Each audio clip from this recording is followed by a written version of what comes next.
প্রিয় ছাত্রছাত্রীরা, তোমরা সকলে ভালো আছো? আমিও ভালো আছি।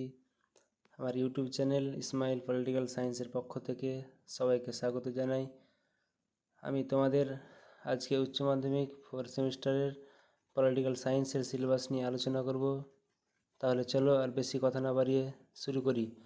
তোমরা অবগত রয়েছো যে তোমাদের উচ্চ মাধ্যমিক রাষ্ট্রবিজ্ঞানের মোট ইউনিট বা অধ্যায় সংখ্যা হচ্ছে 6টি। ইউনিট 1 আন্তর্জাতিক সম্পর্ক, মৌলিক ধারণা এবং রাজনৈতিক মতবাদ। এর অংশগুলো রয়েছে একটি শৃঙ্খলা হিসেবে আন্তর্জাতিক সম্পর্কের বিবর্তন। আমরা প্রত্যেকে জানি যে আন্তর্জাতিক সম্পর্কের বিবর্তন হয়েছিল বিভিন্ন কারণে, যেমন তার মধ্যে গুরুত্বপূর্ণ কারণ হতে পারে যে প্রথম বিশ্বযুদ্ধ এবং দ্বিতীয় বিশ্বযুদ্ধের পর, অর্থাৎ মানুষ যখন যুদ্ধ থেকে বাঁচার জন্য নিজেকে নিয়ন্ত্রণ করার জন্য বুঝতে পারলো যে আন্তর্জাতিক সম্পর্ক ছাড়া পৃথিবীকে বাঁচানো সম্ভব নয়, তখন বিভিন্ন রাষ্ট্র একত্রিত হয়ে সে সম্পর্ক গঠন করেছিল। এবং এখানে আন্তর্জাতিক সম্পর্কের আর অন্যান্য কয়েকটি গুরুত্বপূর্ণ মতবাদ, যেমন বাস্তববাদ, আদর্শবাদ, উদারনীতিবাদ, মার্ক্সবাদ, প্রত্যেকটা মতবাদের সংজ্ঞা এবং বৈশিষ্ট্য তোমাদেরকে অবশ্যই ভালোভাবে জানতে হবে।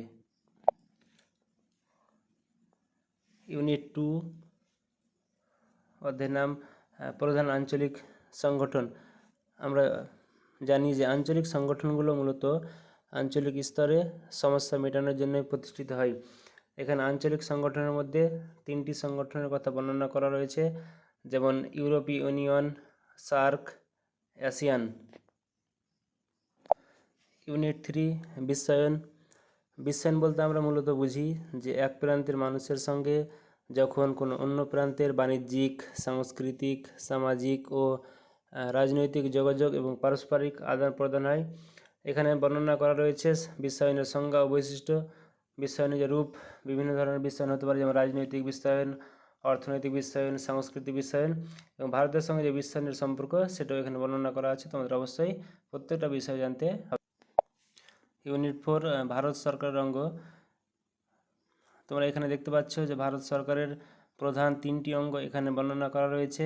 যেমন প্রথমে রয়েছে ভারতের শাসন বিভাগ। ভারতের শাসন বিভাগের যে অংশ বা অঙ্গ, রাষ্ট্রপতি, প্রধানমন্ত্রী, রাজ্যপাল, মুখ্যমন্ত্রী, প্রত্যেকটা অংশের ক্ষমতা ও কার্যাবলী বর্ণনা করা আছে। এখানে তোমাদেরকে অবশ্যই প্রত্যেকটা বিষয় সম্পর্কে জানতে হবে। এবং শাসন বিভাগের যে স্থায়ী শাসক, যাদেরকে আমরা আমলা বলি, তাদের বিষয়ে অবশ্যই জানতে হবে। 2 নম্বরে ভারতের আইনসভা। আমরা জানি যে ভারতের কেন্দ্রীয় আইনসভাকে পার্লামেন্ট বা সংসদ বলা হয়। এই পার্লামেন্টের 2টি কক্ষ রয়েছে, লোকসভা এবং রাজ্যসভা। এবং আমরা জানি যে রাজ্য আইনসভার 2টি কক্ষ, রাজ্য আইনসভা নিম্নকক্ষ, যাকে আমরা বিধানসভা বলি, সেই বিধানসভার গঠন ও কার্যাবলী সম্পর্কে জানতে হবে। এবং লোকসভার যে অধ্যক্ষ বা স্পিকার, আমরা জানি যে লোকসভা যিনি পরিচালনা করেন তাকে অধ্যক্ষ বা স্পিকার বলা হয়। তার ক্ষমতা ও কার্যাবলী সম্পর্কে আমাদেরকে জানতে হবে। এবং 3 নম্বর ভারতের বিচার বিভাগ। আমরা জানি ভারতের সর্বোচ্চ আদালত সুপ্রিম কোর্ট এবং রাজ্যের সর্বোচ্চ আদালত হাইকোর্ট। এর ক্ষমতা, এর গঠন, ক্ষমতা ও কার্যাবলী সম্পর্কে জানতে হবে। এবং জনস্বার্থ মামলা বিষয়ে আমাদেরকে অবশ্যই জানতে হবে। ইউনিট 5 ভারতের সমসাময়িক নাগরিক সমাজের আন্দোলন। আমরা দেখি যে নাগরিকরা যখন কোনো সমস্যায় পড়ে তখন তারা বিভিন্ন সময় বিভিন্ন আন্দোলনে জড়িয়ে পড়ে।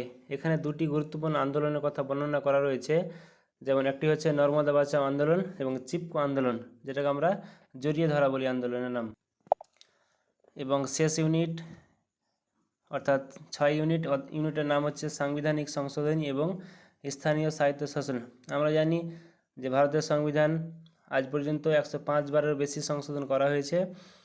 বিভিন্ন সময়ে আমরা জানি যে বিভিন্ন সংবিধান পরিবর্তনের যখন দরকার পড়ে তখন পার্লামেন্টের মাধ্যমে সেটাকে সংশোধন করা হতে পারে।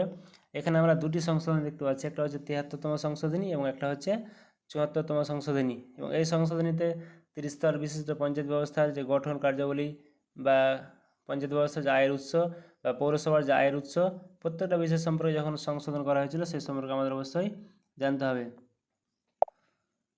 তোমাদের শেষে বলে রাখি যে প্রত্যেকটা অধ্যায়ের গুরুত্বপূর্ণ সাজেশন, নোট প্রভৃতি পাওয়ার জন্য চ্যানেলটিকে অবশ্যই সাবস্ক্রাইব করবে এবং আমার ভিডিও ভালো লাগলে লাইক করবে এবং বন্ধুদের মধ্যে শেয়ার করবে।